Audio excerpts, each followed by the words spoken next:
मधुबन के बाबा,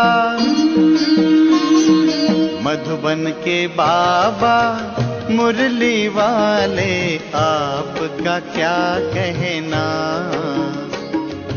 आपका क्या कहना। मधुबन के बाबा मुरली वाले, आपका क्या कहना,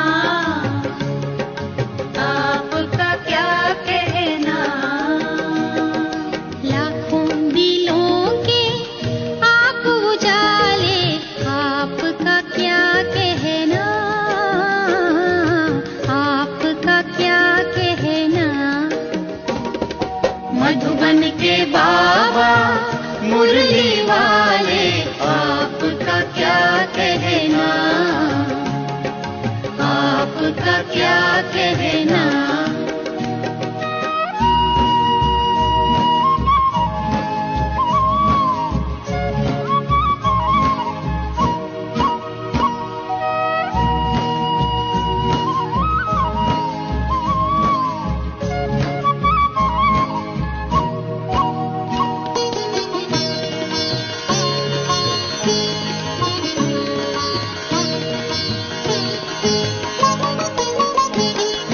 कितनों को आपने राह दिखाई, राह दिखाई हो,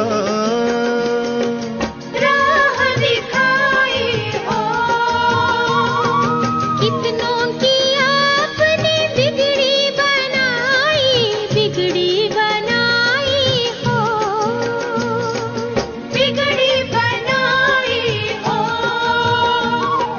सबसे अनोखे, सबसे अनोखे, सबसे निराले, आपका क्या कहना, आपका क्या कहना। मधुबन के बाबा मुरली वाले, आपका क्या कहना, आपका क्या कहना।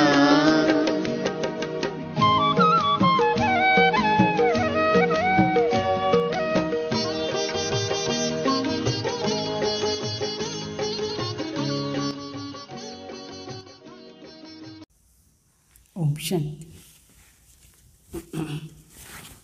जब बाबा चुतर मीठे बच्चे, बाप आए हैं तुम्हें बेहद की जागीर देने, तो ऐसे मीठे बाप को तुम प्यार से याद करो, तुम पावन बन जाएंगे। అంటే శివ బాబా భగవాన్ మన తండ్రి దేనికోసం వచ్చినారు, మనకు బేహద్ ఆస్తి ఇచ్చేదానికోసమే వచ్చినారు.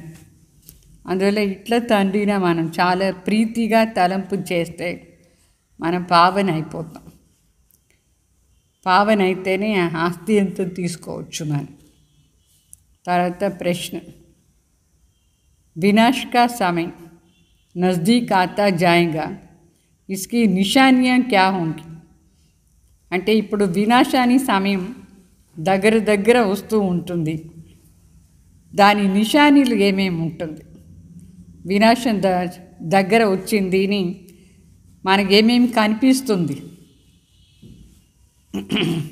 उत्तर, विनाश का समय नज़दीक होगा तो सबको मालूम पड़ता जाएगा कि हमारा बाप आया हुआ है. అంటే వినాశ సమయం దగ్గర వచ్చేసిందంటే ఒక మాట ఏమంటే ఈ నిశాని కనిపిస్తుంది. అంటే చాలామందికి, అంటే ఎక్కువగా అందరికీ తండ్రి వచ్చిన సమాచారం తెలుస్తుంది. అంటే వాళ్ళు అట్లీస్ట్ వింటారు, తెలిసిపోతుంది. అది ఒక మాట.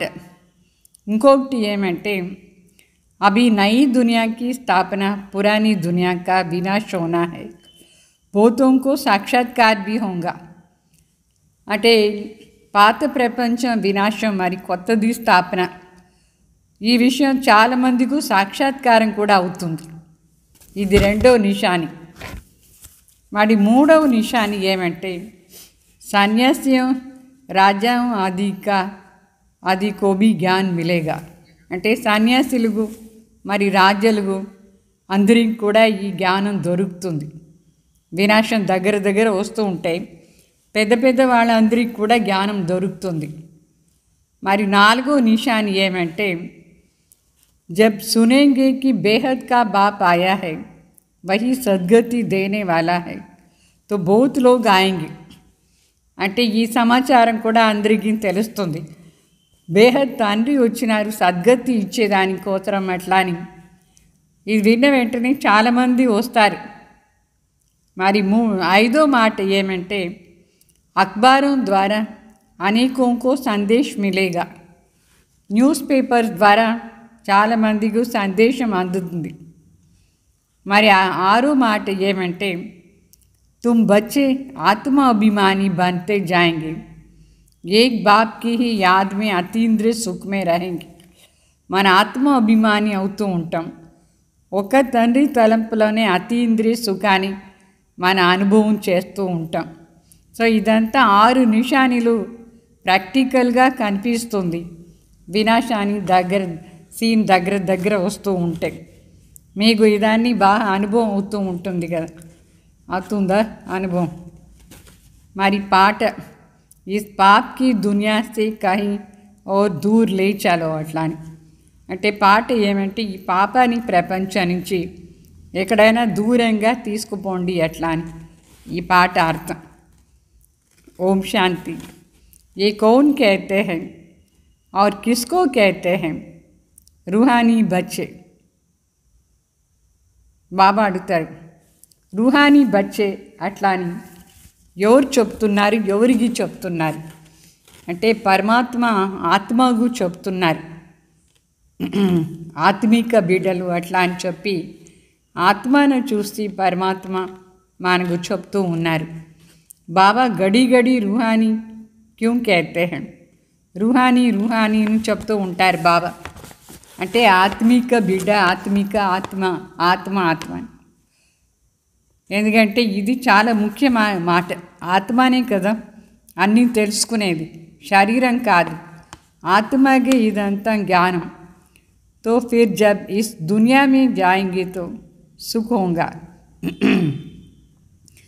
అంటే కొత్త ప్రపంచానికి మనం ఎప్పుడు పోదామో అప్పుడు ఆత్మనే సుఖాన్ని అనుభవం చేస్తూ ఉంటుంది. तो आत्माओं ने ये शांति और सुख का भरसा कल्प पहले भी लिया था, अभी फिर ये वर्षा रिपीट हो रहा है. रिपीट हो तब सृष्टि का चक्र भी फिर से रिपीट हो जाएगा. रिपीट तो होता ही है ना. అంటే శివబాబు చెప్తారు సబ్ కుచ్ రిపీట్ होगा.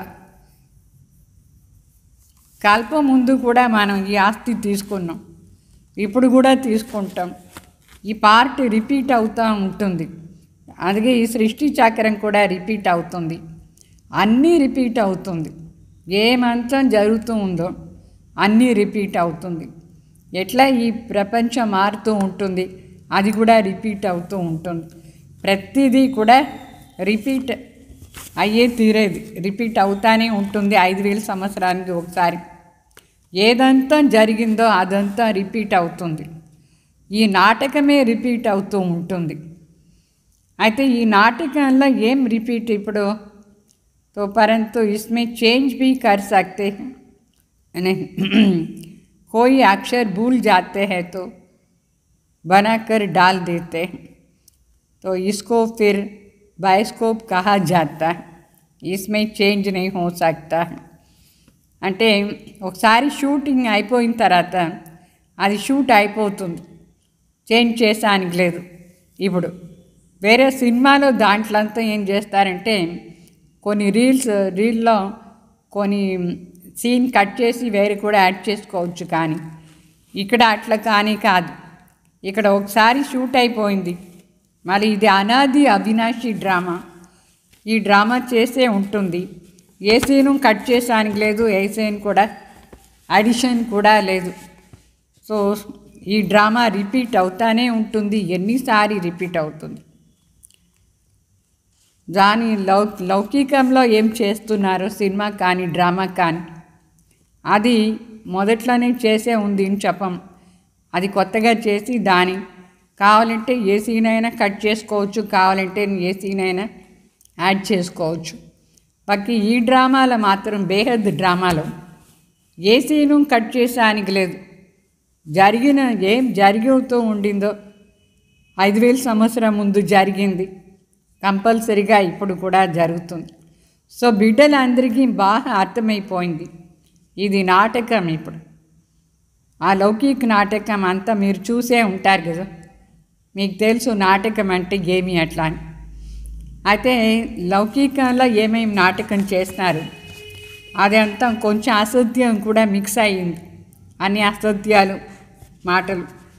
అయితే ఇప్పుడు ఏం బాబా చెప్తారు, ఈ బేహద్ నాటకం రియల్గా రిపీట్ అవుతూ ఉంటుంది. అంటే కలియుగంలో ఏమంతా మనం చూస్తున్నామో అదంతా మళ్ళీ సత్యుగంలో ఉండదు.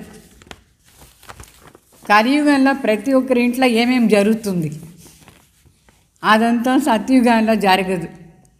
కలియుగంలో ఎంత పేదవాళ్ళుగా ఉంటారు, సత్యుగంలో ఎవరు ఉండరు.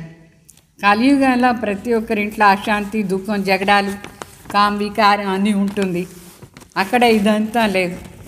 ఇక్కడ సంపాదన చేసడానికి మోసం చేస్తారు కలియుగంలో. సత్యుగంలో అదంతా ఉండదు. సో సత్యుగం అంటే సత్యుగం. అక్కడ ఏమంతా జరిగి ఉండిందో మొదట్లో 5000 సంవత్సరం ముందు అదే ఆ సత్యుగంలో మనం చూస్తాం. ఇప్పుడు మనకు ఈ కలియుగంలో ఏం జరుగుతుందో అది ప్రాక్టికల్ చూస్తూ ఉన్నాం. సో హద్దు నాటకం ఏమో రిపీట్ అవుతూ ఉంటుంది. మళ్ళీ మనం భక్తి మార్గం ఏం చేస్తామో అది కూడా రిపీట్ అవుతూ ఉంటుంది. సో ఏమంతా భక్తి మార్గంలో మనం చేసాము అదంతా మళ్ళీ ఇప్పుడు జ్ఞాన మార్గంలో మనం చెయ్యం. సత్యుగంలో కూడా అదన్నీ చెయ్యం. మనం జ్ఞాన మార్గంలో ఏం చేస్తాం, యోగం చేస్తాం, మరి జ్ఞాన యోగ ధారణ సేవ చేస్తూ ఉంటాం. మరి సత్యుగంలో ఏముంటుందో అదంతా సత్యుగంలో ఉంటుంది. సో ఇంత బేహద్ మాటలు బాబా వచ్చి మనకు చెప్తారు. బాబా దగ్గర ఉండి మనకు బేహద్ ఆస్తి దొరుకుతుంది ఈ జ్ఞానం ఆధారం. బాబా మరి మనకు చాలాసారి చెప్పారు, ఒకటి లౌకిక తండ్రి ఉన్నారు, ఇంకొకరు పారలౌకిక తండ్రి ఉన్నారు. ఇద్దరు దగ్గర ఉండి మాత్రం మనం ఆస్తి తీసుకుంటాం. ఆస్తి దొరికేది ఇద్దరి దగ్గర ఉంది. బాకీ అలౌకిక తండ్రి ప్రజాపిత బ్రహ్మ వాళ్ళ ద్వారా శివబాబా మన అందరినీ అడాప్ట్ చేస్తున్నారు. అడాప్ట్ చేసి జ్ఞానం ఇస్తారు. మరి భక్తి మార్గంలో మనకు లౌకిక తండ్రి మరి పారలౌకిక తండ్రి ఇద్దరు తలంపు ఉంటుంది. ఇద్దరు తలంపు మనం చేస్తాం. భక్తి మార్గంలో ఉండేటప్పుడు మన అలౌకిక తండ్రి తలంపు చెయ్యం. వాళ్ళ దగ్గర ఉండి మనకు ఆస్తి దొరకదు. వాళ్ళ తలంపు మనం చెయ్యం. అయితే ఇప్పుడు ప్రజాపిత బ్రహ్మాని మనం ఫాలో చేస్తాం. సో తండ్రిని అక్షరం ఏముందో అది అర్థం ఏమి, తండ్రి అంటే రచన చేసేవాళ్ళు, రచయిత అని అర్థం. బ్రహ్మ బాబా ద్వారా శివబాబా రచన చేస్తారు. లౌకిక తండ్రి కూడా మనల్ని రచన చేస్తారు, జన్మ ఇచ్చినారు. సో रचना को रचता से वर्षा मिलता है. तुमको भी शिव बाबा ने क्रिएट किया है, ब्रह्मा को भी उसने ही क्रिएट किया है. वर्षा क्रिएटर से ही मिलता है. यह बेहद का बाप. అంటే ఎవరు రచన చేస్తారు వాళ్ళ దగ్గర ఉండి మనకు ఆస్తి దొరుకుతుంది. బ్రహ్మ ద్వారా శివబాబా మనందరినీ రచన చేశారు. మనకు శివబాబా దగ్గర ఉండి ఆస్తి బ్రహ్మ ద్వారా దొరుకుతుంది. బ్రహ్మ కూడా వాళ్ళే రచయిత. బ్రహ్మనే రచన చేసింది ఎవరు? సో తండ్రి వీళ్ళ ద్వారా కూర్చొని మనకు అన్ని విషయాలు చెప్తారు. వీళ్ళకు కూడా శివబాబా ఆస్తి ఇస్తారు, బ్రహ్మకు కూడా. సో ఇట్లా కాదు, మన ఆస్తి ఎవరి దగ్గర ఉండి తీసుకోండి. ऐसे नहीं कि वर्षा लेकर तुमको देते हैं. శివ్ బాబా దగ్గర ఉండి ఆస్తి తీసుకుని బ్రహ్మ బాబా మనకి ఇస్తారు, అట్లా కాదు. మన అందరికీ శివ్ బాబానే ఆస్తి ఇస్తారు బ్రహ్మ ద్వారా. బ్రహ్మ బాబాకు కూడా శివ్ బాబానే ఆస్తి ఇచ్చేది. అర్థమైందా? ఒకరి దగ్గర ఉండి తీసుకొని ఇంకొకరికి ఇచ్చే మాట లేదు. ఇప్పుడు సంగం యుగంలో భగవాన్ అందరికీ ఆస్తి ఇస్తారు. అందుకే బాబా చెప్తారు, నా తలంపు చేయండి అట్లా అని. ఆస్తి ఎవరి దగ్గర ఉండి దొరుకుతుందో వాళ్ళని తలంపు చేయాలి. సో ఇక్కడ బేహద్ ప్రాపర్టీ బాబా మనకి ఇస్తారు. బేహద్ ప్రాపర్టీ అంటే బేహద్ ఆస్తి. లౌకిక్ తండ్రి దగ్గర హద్దు ఆస్తి ఉంటుంది, పార్లౌకిక్ తండ్రి దగ్గర బేహద్ ఆస్తి ఉంటుంది. సో ఇద్దరూ మనకు ఆస్తి ఇచ్చేవాళ్ళు. శివ్ బాబా దగ్గర ఉండి మనకు ఏం దొరుకుతుంది? పెద్ద ఆస్తి. ఇది మీకు బాగా అర్థమైంది కదా, ఏమి ఆస్తి దొరుకుతుంది అట్లా. బాకీ బ్రహ్మ బాబా మనకు ఏమి ఆస్తి ఇరు అంటే మన బుద్ధిలో ఇదన్నీ విషయాలు అర్థం కావాలి. ఆస్తి ఏమీన మాట కూడా చాలా బాగా అర్థం కావాలి. బ్రహ్మ ద్వారా ఏం ఆస్తి భగవాన్ ఇస్తారు మనకు, అర్థమైందా? మరి శివబాబా చెప్తారు, మీరు నా దగ్గర ఉండి ఆస్తి తీసుకునేదానికి నా తలంపు చేస్తూ ఉండండి. లౌకిక్ తండ్రి ప్రాపర్టీ ఏమో దొరుకుతుంది, కానీ అక్కడ జగడాలు వేసుకొని కూడా ఆస్తి తీసుకుంటారు. లౌకిక్ తండ్రి ఆస్తిని తలంపు చేసే ఆస్తి అక్కడ అంటే కంపల్సరీగా అందరూ లౌకిక్ తండ్రి ఆస్తిని అడుగుతారు. ఆ తండ్రి కావాలంటే ఇవ్వచ్చు, లేదంటే లేదు. అట్లా లౌకిక్ తండ్రి తన ఇష్టం, ఎవరికైనా ఇవ్వచ్చు. తాత ఆస్తి మాత్రం గ్యారంటీ దొరుకుతుంది బిడ్డలు. మరి ఇక్కడ శివబాబా చెప్తారు, మీరు జగడాలు వేసుకొని తీసుకునే మాట లేదు. బాబా తలంపులో ఉండే ఆస్తి తీసుకోవాలి, కానీ జగడాలతో ఆస్తి తీసుకునే మాట ఇప్పుడు లేదు. అర్థమైందా? బాబా దగ్గర ఉండి మీకు ఎంత కావాలనో అంత మీరు తీసుకోవచ్చు. తలంపులో ఉంటే ఆటోమేటికలీ ఆస్తి మీకు దొరుకుతుంది. ఇక్కడ బాబా తలంపు చేయలేదంటే ఆస్తి కూడా ఏమీ దొరకదు. అందుకే తండ్రి ఏం చెప్తున్నారంటే, మొదటి మాట మీరు మిమ్మల్ని ఆత్మ అని అనుకోండి. సో ఈ రథం కూడా శివబాబా చెప్తారు, బ్రహ్మ బాబా కూడా, నువ్వు ఆత్మ అని అనుకుని నా తలంపు చేయి, అప్పుడే విశ్వాని రాజ్యం నీకు దొరుకుతుంది అని బ్రహ్మ బాబాకు కూడా శివబాబా చెప్తారు. అంటే మొత్తం అందరూ శివబాబా దగ్గర ఉండి ఆస్తి తీసుకోవాలి. తలంపు ఆధారంలో చదవాలి బాగా. ఈ చదివేదానికి కొంచెం శ్రమమైన పడాలి కదా. ఏమీ శ్రమమే లేదంటే ఏమీ దొరకదు. ఈ తలంపుని యాత్రలో ఉంటేనే మనం పతీతు నుంచి పావన అయిపోతాం. ఎట్లా తీర్థయాత్ర పోదారు, ఎందుకోసం? పుణ్యం చేశాను. అయితే తలంపుని యాత్ర ద్వారానే మనం పవిత్రమయ్యి పుణ్యాత్మ అవుతాం. యాత్ర చేసేది ఎవరు? ఆత్మనే కదా. సో ఆత్మలో మనసు బుద్ధి ఉంది, దాని ద్వారా శివబాబా తలంపు చేసేది. అంటే మనం పరంధాం యాత్రలో పోదు. పరంధాం అంటే ముక్తి. బాబా తలంపు లేకుండా ఎవరు పోయేదానికి లేదు. ఎందుకంటే బాబా తలంపు నుంచే మనం పవిత్రం అవుతాం. ఆ పవిత్రత లేదంటే ముక్తికు ఎట్లా పోదారు? ఎవరు బాగా శివబాబా తలంపు చేస్తారు వాళ్ళు పవిత్రమయ్యేసి ఇంటికి పోదారు, శ్రేష్ఠ పదవి కూడా తీసుకుంటారు. అందరూ పోదారు, మొత్తం ప్రపంచంలో ఉండే సర్వాత్మలు పోయేదే ముక్తికు. అయితే ఇప్పుడు బాబా తలంపులో ఉండి పవిత్రమైపోయేది ఎంత బాగుంటుంది. అందరూ పిలుస్తున్నారా లేదా? పావన చేయండి అట్లా అని. ఆత్మనే తలంపు చేస్తూ ఉంటుంది. భోజనం చేసేది, తాగేది అంతా ఈ శరీరం ద్వారా ఆత్మని చేస్తూ ఉంటుంది. ఈ శరీరానికి భోజనం తినిపిస్తుంది, నీళ్లు తాగుతుంది, కాఫీ తాగుతుంది. ఎవరు? జడం శరీరం తానే తాగదు, ఆత్మని చేయిస్తుంది. మనం మరి ఆత్మాభిమాని అయ్యి దానికి చాలా ప్రయత్నం చేస్తూ ఉండాలి. ఈ ప్రయత్నం లేదంటే ఏమి చేసానికి లేదు, ఏమీ దొరకదు. ఫస్ట్ పాయింట్, మన ఆత్మని అనుకుంటేనే మనకు అన్నీ ఈజీగా దొరుకుతుంది. అయితే మాయది అపోజిషన్ కూడా ఉంటుంది. మాయ వచ్చి ఏం చేస్తుంది? తలంపుని యాత్రలో వచ్చి వీగన వేస్తూ ఉంటుంది. ఎవరికి మంచి అదృష్టం ఉంటుందో వాళ్ళు దీన్ని బాగా అర్థం చేసుకునేసి మాయను జయించేస్తారు. అదృష్టం లేని వాళ్ళు ఏం చేస్తారు? దానికి వశమైపోతూ ఉంటారు. కొందరు ఫాస్ట్గా బాబా తలంపు చేస్తారు, కొందరు నిదానంగా చేస్తూ ఉంటారు.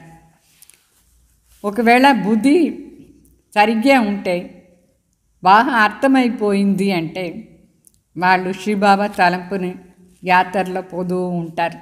అనుకుంటారు బస్ నాకు ఇప్పుడు ఆత్మిక యాత్రలో ఉంటే చాలు అట్లా అని తలంపు చేస్తూ ఉంటారు.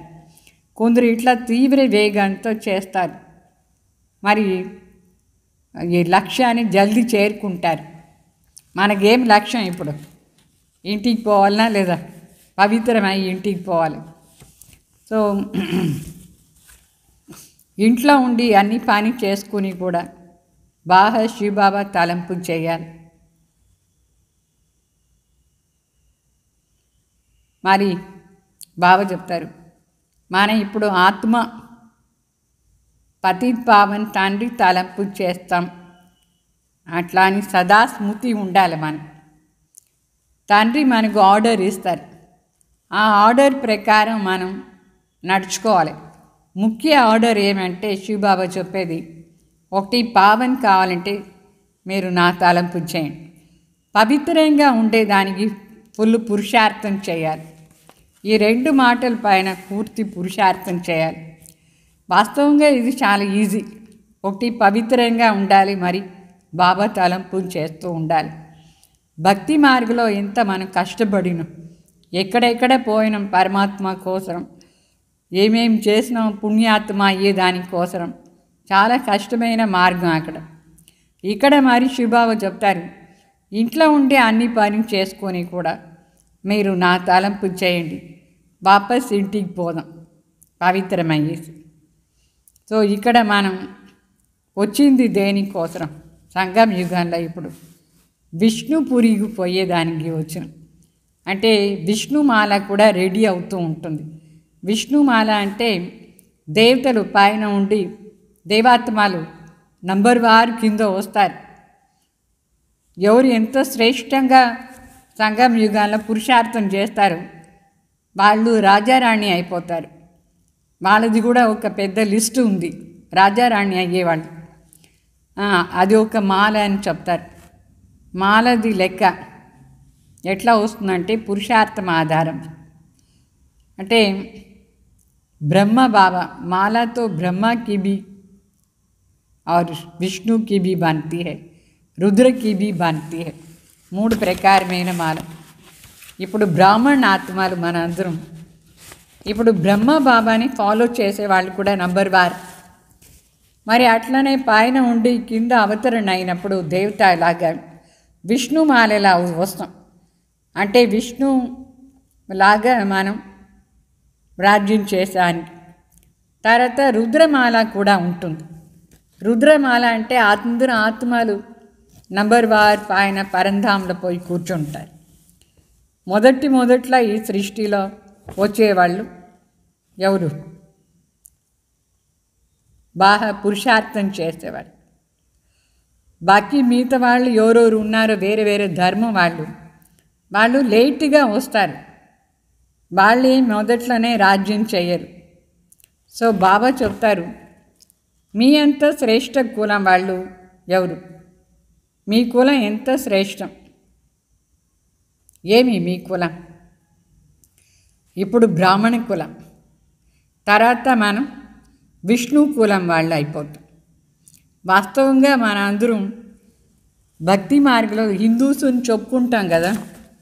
అయితే విష్ణు కులం వాళ్ళు మనం వైష్ణవులు, మరి క్షత్రియ కులంలో వస్తాం. ఇట్లా నంబర్ వార్ వచ్చేస్తుంది. అంటే వంశం వృద్ధి అవుతూ ఉంటుందా లేదా? ఆ వంశం వాళ్ళు మనం, విష్ణు వంశం వాళ్ళు. సో ఇదంతా నాలెడ్జ్ బాబా వచ్చి మనకు బాగా చెప్తారు, ఎట్లా వంశం వృద్ధి అవుతుంది అట్లా అని. మొదట్లో పైన పరంధాంలో ఉండేటప్పుడు రుద్రమాల అని చెప్తాం. అంటే లైన్గా శివబాబా దగ్గర అందరూ కూర్చుంటారు. ఎవరు శ్రేష్ఠాత్మలు వాళ్ళ బాబా దగ్గర కూర్చుంటారు. సాధారణ ఆత్మలు, ధర్మస్థాపక ఆత్మలు వాళ్ళు కొంచెం దూరంగా కూర్చుంటారు. సో అది రుద్రమాల అని అర్థం. అక్కడి నుంచి కింద వచ్చేటప్పుడు లైన్గా వస్తుంది, ఒకరి తర్వాత ఒకరు, ఒకరి తర్వాత ఒకరు, అట్లా వంశం వృద్ధి అవుతూ ఉంటుంది. బాబా మనకి ఇది కూడా చెప్పినారు, మన ఎంతో శ్రేష్ఠ కులం వాళ్ళు. ఒకటి బ్రాహ్మణ కులం చాలా శ్రేష్టం.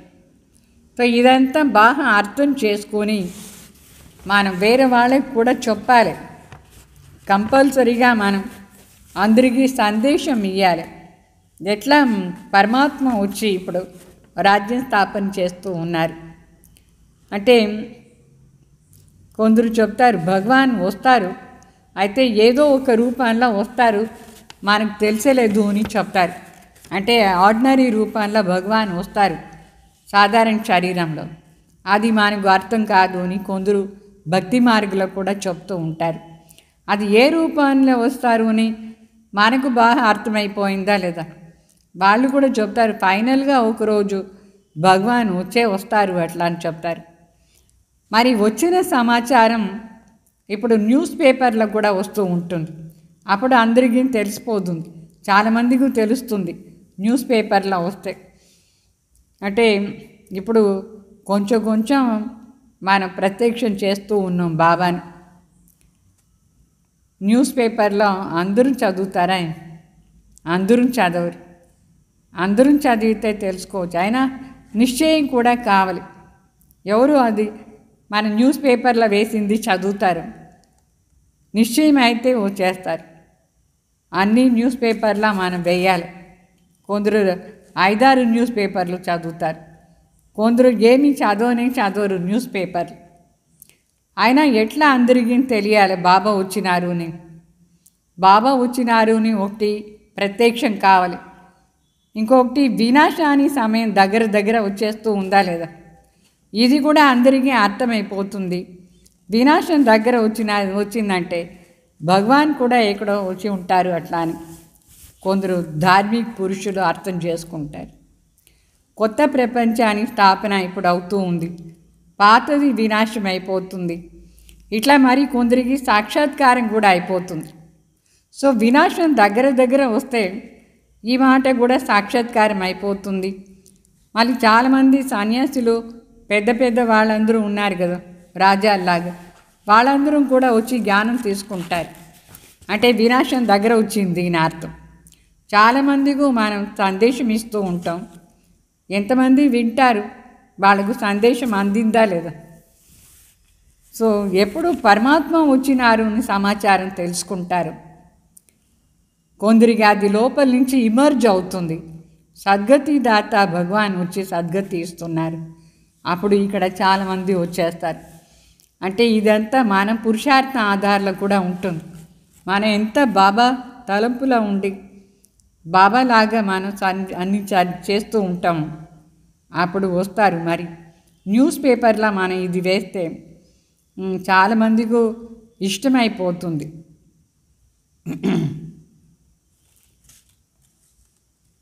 దిల్ పసంద్ కాయిదే ముజీ నికల్తా నహీ, అయినా కూడా బాబా ఎట్లా చెప్తారు, ఎంత బాగా న్యూస్ పేపర్లో వెయ్యాలని చెప్తారు. ఇప్పుడేమో అంత బాగా దాంట్లో వేసేలేదు, దిల్ పసంద్ కాలేదు ఇంకా న్యూస్ పేపర్ సమాచారం అందరికి. బాబాకి ఇష్టం వచ్చినట్టుగా కాలేదు, ఇంకా కొన్ని రోజులు పోతే అన్నీ అవుతుంది. అది మాత్రం మనం న్యూస్ పేపర్లో బాగా ప్రింట్ చేస్తే చాలామంది వచ్చి అడుగుతారు, ఈ న్యూస్ పేపర్లో ఇట్లా సమాచారం వచ్చింది, నిజమేనా అని వచ్చి అడిగేదానికి వస్తారు. అట్లనే వాళ్ళు కోర్స్ తీసుకొని బాబా బిడ్డ అవుతారు. సో బిడ్డలకు బాగా అర్థం కావాలి ఏమీని ఎట్లా న్యూస్ పేపర్లో కూడా బాగా రాసేది ఎట్లా అని. మళ్ళీ ఇది కూడా మీకు తెలుసు, మన శ్రీమత్ ఆధారంలోనే సత్యుగాని స్థాపన చేస్తూ ఉన్నాం. సో అందరికీ బాగా తెలియాలంటే మనం అంత పవర్ఫుల్గా శ్రీమత్ ఆధారంలో నడుచుకోవాలి. ఇది మనది ఈశ్వరీయ మిషన్, కొత్తది.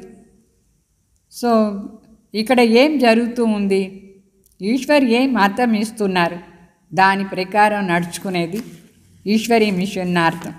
ఎట్లా ఇప్పుడు క్రిస్టియన్ మిషన్ ఉంటుంది, క్రిస్టియన్స్ ఏం చేస్తారు, వాళ్ళు చాలామందిని క్రిస్టియన్స్గా తయారు చేస్తారు. బాబా చెప్తారు మీది ఈశ్వరీయ మిషన్, ఇక్కడ మీకు అతీంద్రియ సుఖం చాలా బాగా అనుభవం అవుతుంది. మీరందరూ గోపీల్లాగా అతీంద్రియ సుఖాన్ని అనుభవం చేస్తారు ఆత్మ అభిమాని అయ్యి. అందువల్ల ఈ సుఖం అడగాలంటే ఎవరిని అడగాలి, గోపీలకే తెలుసు అతీంద్రియ సుఖం అంటే ఏమి అట్టా అని. అంటే బాబా తలంపులోనే మనకు అతీంద్రియ సుఖం దొరుకుతుంది, వేరే ఎవరికి ఇది దొరకదు. బాబా వచ్చి ఏమి రాజయోగా నేర్పిస్తారు దాని ఆధారంలోనే. మరి ఈ రాజయోగాని మాట గీతాలో ఉంది, అదే గీతాక భగవాన్ ఇప్పుడు వచ్చి మనకు రాజయోగా నేర్పిస్తున్నారు. మరి అందరికీ నిమంత్రణ ఇస్తాం, అంటే సందేశము ఇచ్చి వాళ్ళని వెల్కమ్ కూడా చేస్తాం, ఇన్విటేషన్ ఇస్తాం, వచ్చి అన్నీ తెలుసుకోండి. బాకీ అన్ని విషయాలు ఎంత జ్ఞానాన్ని శృంగారం చేసుకునే దాంట్లో ఉంది. ఈ చిత్రం మన దగ్గర ఏముందో ఇదంతా జ్ఞానాన్ని శృంగారం చేసుకునే చిత్రం.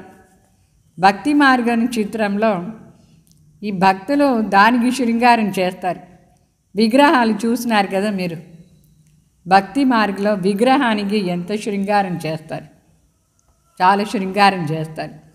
మాల వేస్తారు, మరి గోల్డ్ది అన్ని కవచాలు పెడదు అని చేస్తారు. భక్తి మార్గంలో భక్తులు విగ్రహానికి శృంగారం చేస్తారు. అయితే ఇక్కడ మరి ఈ చిత్రాలు ఏముందో ఆ చిత్రాల్లో జ్ఞానం ఉంది, ఆ జ్ఞానం ఆధారంలో మనం శృంగారం చేసుకుంటాం. ఆత్మకు శృంగారం చేసేది మన బాబా చేసిన చిత్రాలు. అర్థమైందా? ఈ పాయింట్ ఎంత డీప్ పాయింట్. సో ఇది బాబా కూర్చొని మనకు నేర్పిస్తారు ఎట్లా మనిషి నుంచి దేవత అయ్యేది. సో మనుషులకే కదా భగవాన్ వచ్చి చెప్తారు.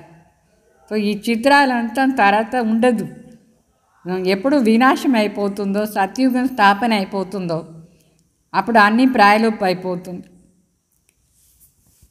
మరి ఈ జ్ఞానం ఆత్మ జ్ఞానం లోపల సూక్ష్మంగా ఆత్మలో ఉంటుంది. అది డ్రామా అనుసారంగా అప్పుడప్పుడు ఒక్కొక్క పాయింట్ ఏదో ఒకటి బయట వస్తుంది. అయితే శివబాబా లోపల ఏం జ్ఞానం ఉందో పర్మనెంట్గా అది లాస్ట్లో వచ్చి మనకు చెప్తారు. బాబా లోపల ప్రతి ఒక్క పాయింట్ది జ్ఞానం ఎంత బాగుంది, డ్రామా అనుసారంగా తాను వచ్చినప్పుడు అన్నీ చెప్తారు మనకు సత్యమైన సమాచారం. అంటే మనం భక్తి మార్గం క్రాస్ చేస్తాం, భక్తి మార్గం అంతా క్రాస్ చేసేసి జ్ఞాన మార్గంలో వచ్చినాం. ఇప్పుడు మనం కూడా అన్ని విషయాలను తెలుసుకున్నాం. ఎట్లా మన ఆత్మలో ఇన్ని పార్ట్ ఉండింది, దేవతా పార్ట్ ఉండింది, క్షత్రియ పార్ట్ ఉండింది, మరి పూజ చేసే పార్ట్ ఉండింది, లాస్ట్లో ఇప్పుడు బ్రాహ్మణది పార్ట్ మనం చేస్తాం.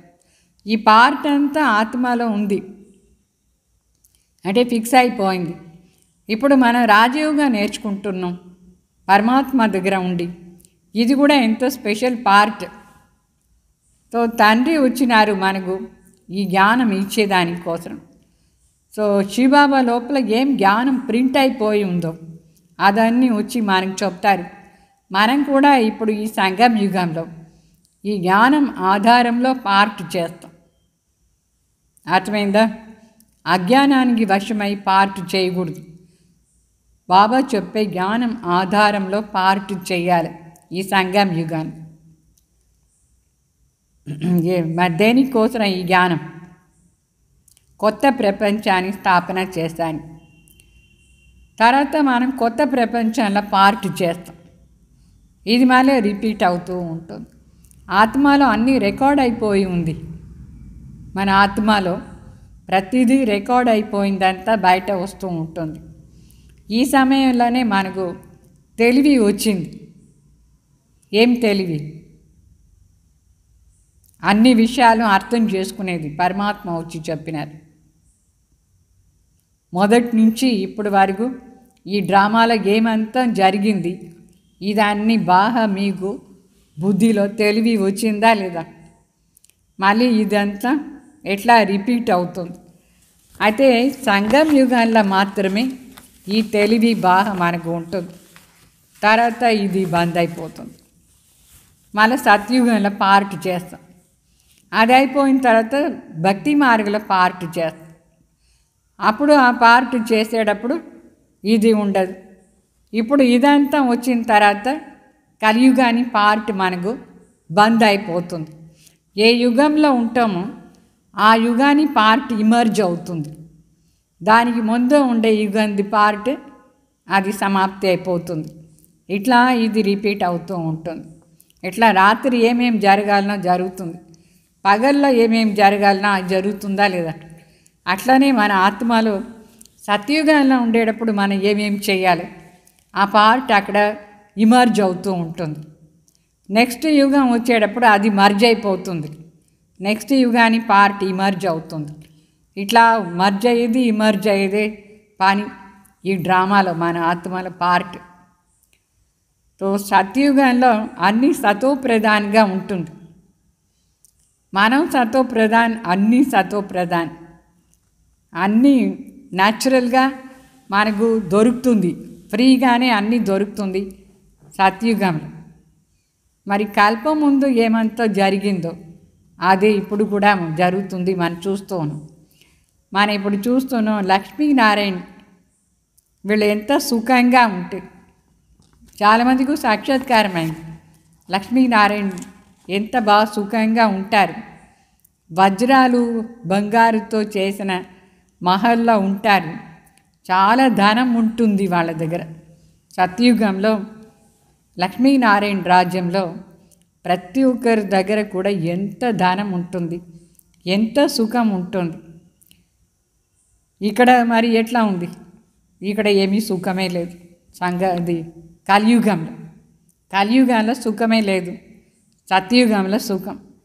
ఈ తేడా మనకి ఎప్పుడు తెలుస్తుందంటే సంగం యుగాల్లో వస్తే మాత్రమే తెలుస్తుంది. అక్కడ మరి తెలిసేలేదు మనకు. సత్యుగంలో పోయిన తర్వాత ఏమీ తేడా తెలియదు. అక్కడ సుఖమే సుఖం ఉంటుంది. దుఃఖం అంటే ఏమీ అక్కడ ఏమీ తెలియదు, అన్నీ మర్చిపోయి ఉంటాయి. మరి కలియుగంలో దుఃఖమే దుఃఖం. ఆ సత్యుగాని సుఖం ఎట్లా ఉంటుంది? అది బుద్ధి ద్వారా క్యాచ్ చేసుకోవాలి. శివబాబా మనకు ప్రతి ఒక్క విషయం కూడా బాగా చెప్తారు. సో ఆత్మ ఎక్కడి నుంచి వస్తుంది, ఎక్కడ పోవాలి, ఇదన్నీ కూడా మనకు ఇప్పుడు బాగా అర్థమైంది. పరంధాం పోయిన తర్వాత మనం ఏ పని చేయం, అక్కడ సైలెంట్గా ఆత్మ కూర్చుంటుంది. అయితే ఇప్పుడు సంగం యుగంలో అన్ని లెక్కాచారం సమాప్తి కావాలి. అన్ని లెక్కాచారం సమాప్తి అయిపోయేసి మనం పరంధాం పోదాం. రికార్డ్ పూర్తిగా అయిపోతుంది మనలో. సో ఒకటే రికార్డ్ చాలా పెద్దది. ఏమీ ఆత్మ ఎంత చిన్న, దాంట్లో ఇన్ని జన్మాని పార్ట్ ఉంది. ఎంత పెద్ద రికార్డ్ ఇది.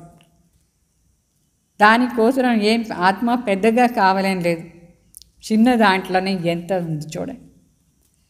ఇంత చిన్న ఆత్మ ఎంత కనిపించదు, అంత సూక్ష్మం. దాంట్లో మరి 84 జన్మాని పార్ట్, అది కూడా అవినాశిగా ప్రింట్ అయింది. ఇది ఎంత వండర్ఫుల్ మాట కదా, ఎంత ఆశ్చర్యమైన మాట ఇది. వేరే ఏది ఇంత ఆశ్చర్యమైన మాట లేదు. ఈ మాట మాత్రం చాలా ఆశ్చర్యంగా ఉంది. నిజంగానే మీరు అనుకుని చూడండి, ఎంత సూక్ష్మాతి సూక్ష్మ జ్యోతి బిందు. దాంట్లో మరి 84 జన్మని పార్ట్, అది కూడా ఎన్నిసారి రిపీట్ అవుతుంది. వినాశమే కాదు, చాలా ఆశ్చర్యాన్ని మాట ఇది. తో బాబా కోసం మనం చెప్తాం, సత్యుగ్ త్రేతా సమయంలో బాబా రెస్ట్లో ఉంటారు. అట్లా రెస్ట్ తీసుకుంటారు ఎవరు? శివబాబా. మనం మాత్రం సత్యుగ నుంచి కలియుగ అంతు సమయం, సంగమయుగం పూర్తి అయ్యే వరకు ఆల్రౌండ్ పార్ట్ చేస్తూ ఉంటాం. మన ఆత్మలో ఆల్రౌండ్ పార్ట్ ఉంది మొత్తం అని. అందరికంటే జాస్తి పార్ట్ ఎవరిలో ఉంది? సత్యుగంలో వచ్చిన వాళ్ళలోనే జాస్తి పార్ట్ ఉంటుంది. బ్రహ్మ బాబాలో అందరికంటే జాస్తి పార్ట్. తర్వాత నంబర్ వార్ అయినా సత్యుగాని దేవతలు ఎంత పార్ట్ చేస్తారు? అక్కడి నుంచి లాస్ట్ వరకు ఫుల్ ఆస్తి తీసుకొని పార్ట్ చేస్తారు. భగవాన్ దగ్గర ఉండి మొత్తం ఆస్తి తీసుకొని పార్ట్ చేస్తారు. ఎంత వండర్ఫుల్! 84 జన్మాని పార్ట్. మన పార్ట్ చాలా విశేషం. సో ఇట్లా పార్ట్ వేరే ఎవరు చేస్తారు? మరి బ్రహ్మ శివబాబా పార్ట్ చాలా విశేషం. శివబాబా వచ్చి మనకు ఎట్లా మన మార్చేస్తారు. ఇది ఎంత వండర్ఫుల్ మాట. మన కలియుగంలో ఉండేటప్పుడు ఎట్లా ఉంటుంది, మరి భగవాన్ వచ్చిన తర్వాత మనం ఎట్లా మారిపోయాం. తర్వాత మన దేవతలాగా మార్చేస్తారు బాబా. ఇది చాలా వండర్ఫుల్ అంటే వండర్ఫుల్ మాట. మన ఆత్మది వండర్ఫుల్ మాట, శివబాబాది కూడా వండర్ఫుల్ మాట. ఇంకొకటి ఆత్మ ఎట్లా ఉంది? ఆత్మకు బాబా చెప్తారు, ఆత్మ అంటే పురుషది. ఊరి ఆత్మ మాత్రం ఉంటే మేల్ ఫీమేల్ మాటనే లేదు. ఎప్పుడు శరీరాన్ని ధారణ చేసుకుంటామో అప్పుడు స్త్రీ పురుషునే ఉండే మాట జరుగుతుంది. అంటే ఆడవాళ్ళు మగవాళ్ళు అట్లా పార్ట్, ఆత్మ శరీరాన్ని తీసుకొని పార్ట్ చేస్తుంది. వాస్తవంగా ఆత్మలంతా శివబాబా బిడ్డలు, భాయి. ఆ భాయికే బాబా వచ్చి ఆస్తి ఇస్తారు. ఆత్మాభిమాని అయితేనే ఆస్తి దొరుకుతుంది. మరి తండ్రి వచ్చి శివా అంటే ఆత్మని బచ్చే అని చెప్తారు. బచ్చా ఆస్తి తీసుకునేవాళ్ళు. అందుకే ఆత్మ అని పురుషుని చెప్పేది. ఆత్మ అభిమాని అయిపోతే ఆత్మ పురుష, దానికి ఆస్తి తీసుకునే హక్కు ఉంటుంది. తండ్రి దగ్గర ఉండి ఫుల్ ఆస్తి తీసుకునే హక్కు మన ఆత్మ పురుషుని అనుకోవాలి. భాయి స్త్రీని అంటే దేహాభిమానిలో రాకూడదు. మరి బాబా తలంపు కూడా చేయలేదు. తండ్రి సమానం కావాలి. ఆత్మ ఎంత సమానం అవుతూ ఉంటుందో అంత దానికి ఆస్తి దొరుకుతూ ఉంటుంది. సో స్వయంన ఆత్మని కంపల్సరీ అనుకొని అభ్యాసం చేస్తూ ఉండాలి. ఆత్మని చూడాలి, భాయిని. ఆత్మ ఎప్పుడు షేప్ చేంజ్ కాదు, అదే షేప్లో ఉంటుంది. ఏ షేప్లో మనం ఉంటామో అనాదిగా అదే షేప్. బాకీ శరీరం మాత్రమే మారేది. ఒకసారి మేల్ శరీరం, ఒకసారి ఫీమేల్ శరీరం. అంటే ఒకసారి మనం పురుష శరీరం, ఒకసారి లేడీస్ శరీరం తీసుకుంటాం, ఆడవాళ్ళ శరీరం. సో ఇదంతా ఎంత వండర్ఫుల్ మాటలు. ఆత్మలో ఎట్లా పార్ట్ చూడండి. ఒక్కొక్క యుగాల్లో ఒక్కొక్కసారి ఎట్లా పార్ట్ చేస్తూ ఉంటుంది. ఒకసారి మేల్ పార్ట్, ఒకసారి ఫీమేల్ పార్ట్. మన ఆత్మలు వినేదానికి కూడా ఎంత వండర్ఫుల్. వేరు ఎవరు వచ్చి ఇదంతా వినిపిస్తారు? ఎవరు వినిపించేదానికి లేదు. శివబాబానే వచ్చి మనకు ఇదన్ని విషయాలు వినిపిస్తారు. మరి తండ్రి చెప్తారు, మీరందరూ నా బిడ్డలు, నేనేం చెప్తానో అది వినండి. మరి బిడ్డల ద్వారానే వేరే వాళ్ళకి కూడా వినిపిస్తారు శివబాబా. వేరే ఎవరైనా వినాలంటే మన ద్వారా వింటారు, బాబా బిడ్డల ద్వారా. మనం బాబా దగ్గర వింటాం, మన ద్వారా వేరే వాళ్ళు వింటారు. వేరే ఎవరికి తెలియదు ఇదంతా, శివబాబా బిడ్డలకు తప్ప ఎవరికి తెలియదు. బాబా మరి మన ఆత్మ దగ్గర మాట్లాడతారు దాని బిడ్డలు మనం ఆత్మలు. మొదట్లో మన బాబాని మిలన్ చేస్తాం కదా. ఎప్పుడు బాబా అడుగుతారు, మీరు ఎప్పుడైనా నన్ను మిలన్ చేశారా అట్లా అని. మనం ఏం చెప్తాం? అవును చెప్తాం. బాబా వచ్చి మన మిలన్ చేస్తారు, మన అందరినీ మిలన్ చేస్తారు, అందరి దగ్గర మాట్లాడతారు.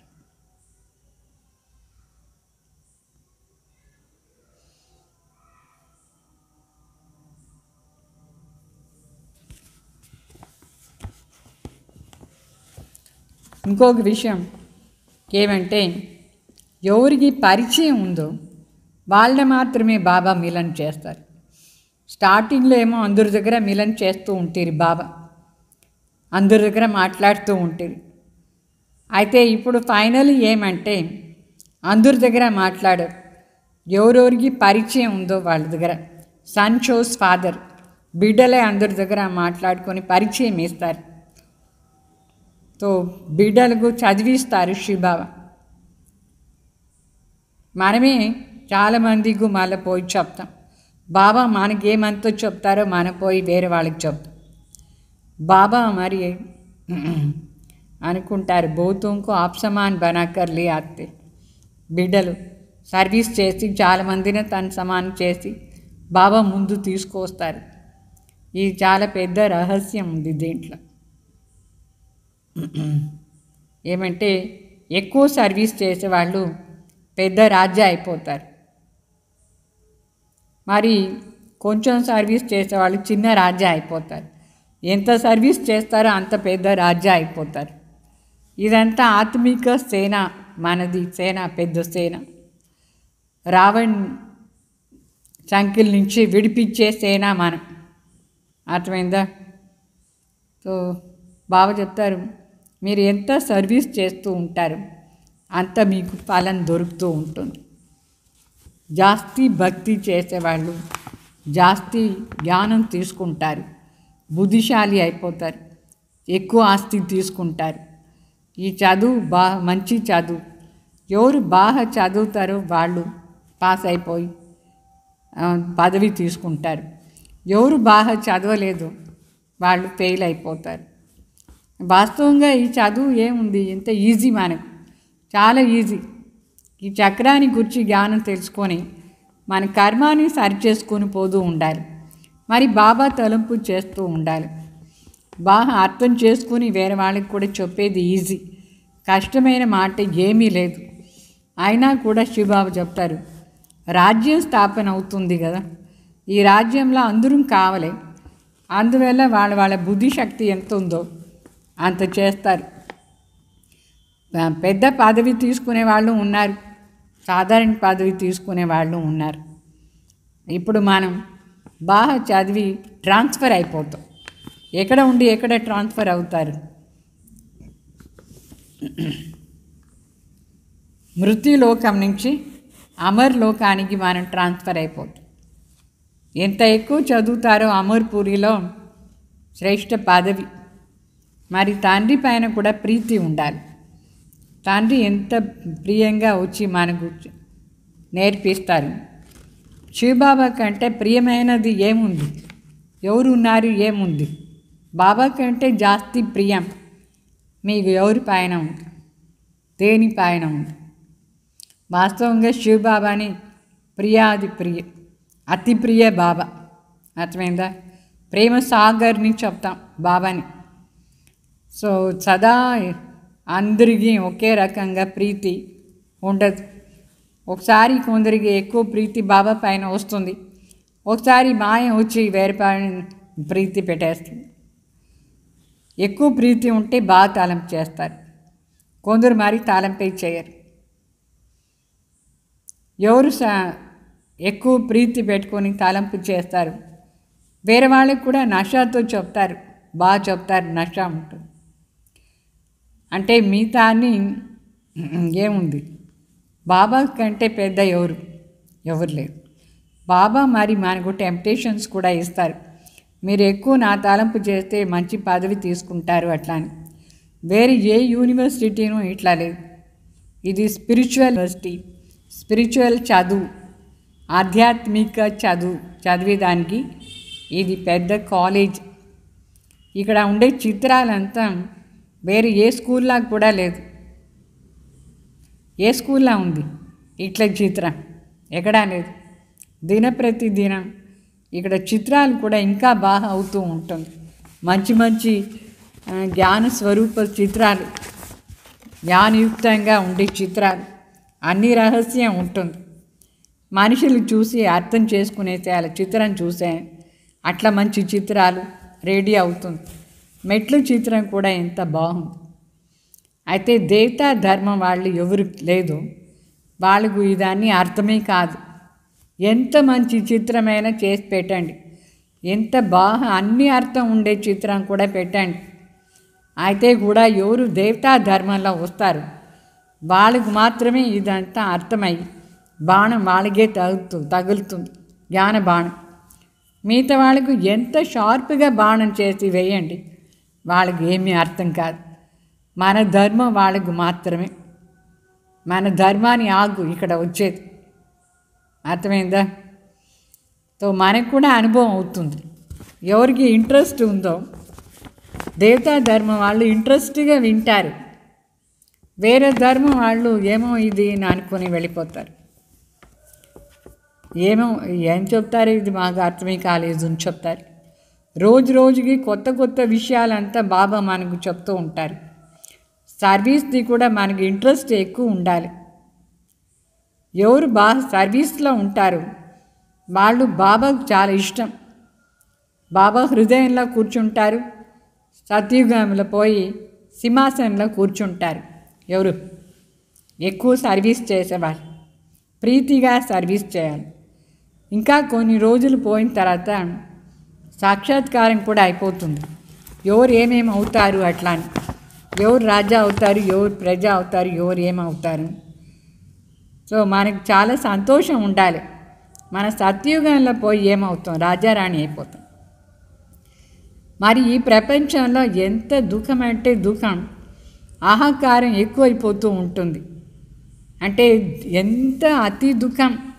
రక్త నది పారేది, మన ఇంటి ముందు కూడా రక్త నది పారేది, చంపేస్తారు ఒకరిన ఒకరు, అట్లా అయిపోతూ ఉంటుంది. సో అయితే బహాదూర్ అయ్యేసి మనం సర్వీస్ చేయాలి. ఎవరెవరు బహాదూర్ అయ్యి సర్వీసబుల్ అయినారో వాళ్ళకు లాస్ట్ వరకు కూడా శివబాబా భోజనం పెడుతూ ఉంటారు.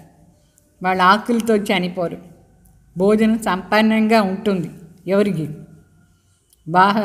బాబా తలంపు చేసుకొని సర్వీస్ చేసేవాళ్ళు. అయితే ఎవరు సర్వీసే చేసలేదు వాళ్ళు ఇక్కడ ఉంటారు. ఎట్లా ఉంటారు? మనందరం బాబా బిడ్డలు వన్వాస్లో ఉన్నాం, అయినా కూడా మనకి ఎంత సుఖం ఉంది. వన్వాస్ అంటే చాలా సింపుల్గా మరి బాబా చెప్పినట్టుగా నడుచుకొని ఈ ప్రపంచాన్ని ఆకర్షించి దూరంగా ఉన్నాం, అయినా మనకి ఎంత సుఖం దొరుకుతుంది. బాబా మనకు సుఖం ఇస్తారు. మ్యారేజ్ అయ్యేందుకు ముందు కన్యాని వన్వాస్లో కూర్చోపెడతారు. అంటే సింపుల్ డ్రెస్ వేసుకొని వైట్ డ్రెస్ వేసి కూర్చోపెడతారు. తర్వాత మ్యారేజ్ అయిపోయిన తర్వాత అత్తగారి ఇంటికి పోయి మంచి నగలంతా వేసుకుంటుంది. అట్లా మనం కూడా సంగం యుగంలో వన్వాస్లో సింపుల్గా ఉన్నాం. సత్యుగం మన కోసం అత్తగారి ఇల్లులాగా. అక్కడ పోయి గ్రాండ్ డ్రెస్, గ్రాండ్ అలంకారాలు, చాలా బాగుంటాం. మన అక్కడ నష ఉండాలి మనకు. నేను సత్యుగానికి పోతూ ఉన్నాను, అక్కడ ఎంత బ్యూటిఫుల్గా అన్ని ప్రకారమైన నగలు వేసుకొని మంచి డ్రెస్ వేసుకొని దేవతలాగా ఉంటాను. ఇక్కడ మరి నేను సింపుల్గా బాగుంటాను చెప్పు. ఇదని మనకు లోపల నష ఉండాలి, సదా స్మృతి ఉండాలి. నేను మనిషి, సాధారణ మనిషి నుంచి దేవత అవుతాను. अच्छा मीठे मीठे सिखलदे बच्चों प्रति माता पिता बाप दादा का याद प्यार और गुड मॉर्निंग। रूहानी बाप की रूहानी बच्चों को नमस्ते। हम रूहानी बच्चों की रूहानी बाप दादा को याद प्यार गुड मॉर्निंग नमस्ते ओम शांति। మరి ధారణ కోసం ముఖ్య సార్ బాబా చెప్తారు. माला में पिरोने के लिए देही अभिमानी बन తీవ్ర వేగ్ సే యాద్ కి యాత్ర కర్నీ హై. అంటే ఈ మాలలో మనం రావాలంటే మన ఆత్మాభిమాని అయ్యేసి తీవ్ర వేగంలో తలంపుని యాత్ర చేస్తూ ఉండాలి. బాబ్కి Furman per చల్కర్ Pavan Banna high. బాబా ఇచ్చే ఆర్డర్ అనుసారంగా మనం పవిత్రంగా కావాలి, పావన్ కావాలి. సెకండ్ పాయింట్ ఏమంటే बाप का परिचय दे बहुतों को आप समान बनाने की सर्विस करनी है. తండ్రి పరిచయం ఇచ్చి చాలామందిని మన సమానం చేసానికి సర్వీస్ చేయాలి. యహా బన్వా మే రహనా హై. మన సంగం యుగంలో బన్వాస్లో ఉండేట్టుగా ఉండాలి. సింపుల్గా భోజనం సింపుల్, డ్రెస్ సింపుల్, అన్నీ సింపుల్. अंत में आहाकार का सीन देखने के लिए महावीर बनना है. లాస్ట్లో భయంకర సీన్ జరుగుతుంది, బ్లడ్ షెడ్ అవుతుంది, రక్త నది పారి. అది చూడాలంటే మనం మహావీర్ కావాలి, చాలా ధైర్యం ఉండాలి. మరి వరదానం हर कर्म में फॉलो फादर कर स्नेह का रिस्पॉन्ड देने वाली తీవ్ర పురుషార్థి భావ. ప్రతి కర్మలో కూడా మనం తండ్రిని ఫాలో చేసి స్నేహాన్ని రెస్పాండ్ ఇచ్చేవాళ్ళు తీవ్ర పురుషార్థి భావ. जिससे स्नेह होता है उसको ऑटोमेटिकली फॉलो करना होता है. మనకి ఎవరిపైన స్నేహం ఉంటుందో మనం ఆటోమేటికలీ వాళ్ళని ఫాలో చేస్తాం. सदा याद रहे कि हर कर्म जो भी हम कर रहे हैं ये फॉलो फादर है. మన స్మృతిలో ఉండాలి, నేను ఏమంతం కర్మం చేస్తామో ఆ ప్రతి కర్మం కూడా నేను ఫాలో ఫాదర్ చేస్తున్నానా, తండ్రిలాగా కర్మం చేస్తున్నామా చూడాలి. అగర్ నహీ హై తో స్టాప్ కర్ దో. నా పని శివబాబా లాగా బ్రహ్మ బాబా లాగా లేదు అంటే ఆ పని చేయకూడదు. ఏ పని బాబా చేయలేదో అది మనం కూడా చేయకూడదు. ఏ పని బాబా చేస్తారో అది మనం చేయాలి. तो తండ్రిని కాపీ చేసి बाप समान कावले. तो कॉपी करने के लिए जैसे कार्बन पेपर डालते हैं वैसे अटेंशन का पेपर डालो तो कॉपी हो जाएगा. क्योंकि अभी ही तीव्र पुरुषार्थी बन स्वयं को हर शक्ति से संपन्न बनाने का समय है. బాబా చెప్తారు ఎట్లా ఇప్పుడు ఏదైనా కాపీ చేయాలంటే కింద కార్బన్ పేపర్ పెట్టుకుంటారు. కార్బన్ పేపర్ పెట్టి దానిపైన రాస్తే పైన ఏముందో అది కింద కూడా ఉంటుంది. అట్లా బాబా చెప్తారు మనం కూడా బ్రహ్మ బాబాని ఫుల్ ఫాలో చేసానికి అటెన్షన్ రూపీ పేపర్ ఉండాలి. అప్పుడు డిటో బ్రహ్మ బాబా ఏం చేస్తారు అదే కర్మ మన ద్వారా కూడా అవుతూ ఉంటుంది అటెన్షన్లా ఉంటే. సో ఇట్లా మన తీవ్ర పురుషార్థం చేసి ప్రతి ఒక్క శక్తిలో కూడా సంపన్నంగా కావాలి. ఒకవేళ మనం స్వయంనే సంపన్నం చేసుకోలేదు, చేసే శక్తి లేదంటే వేరే వాళ్ళ దగ్గర ఉండి సహయోగం తీసుకునైనా సంపన్న అయిపోవాలి. లేదంటే మనం టూ లేట్ అయిపోతుంది నడుచుకునే అని. టూ లేట్ కాకూడదు, అర్థమైందా? ముందే చేసేయాలి. మరి స్లోగన్ संतुष्टता का फल प्रसन्नता है. प्रसन्न चित्त बनने से प्रश्न समाप्त हो जाएगा. అర్థమైందా? సంతుష్టతగా ఉంటే మనకు ప్రసన్నత అనేది దొరుకుతుంది. అంటే అన్ని ప్రకారమైన ప్రశ్నలు సమాప్తి అయిపోతుంది ప్రసన్న చిత్తుగా ఉంటే. ఓం శాంతి.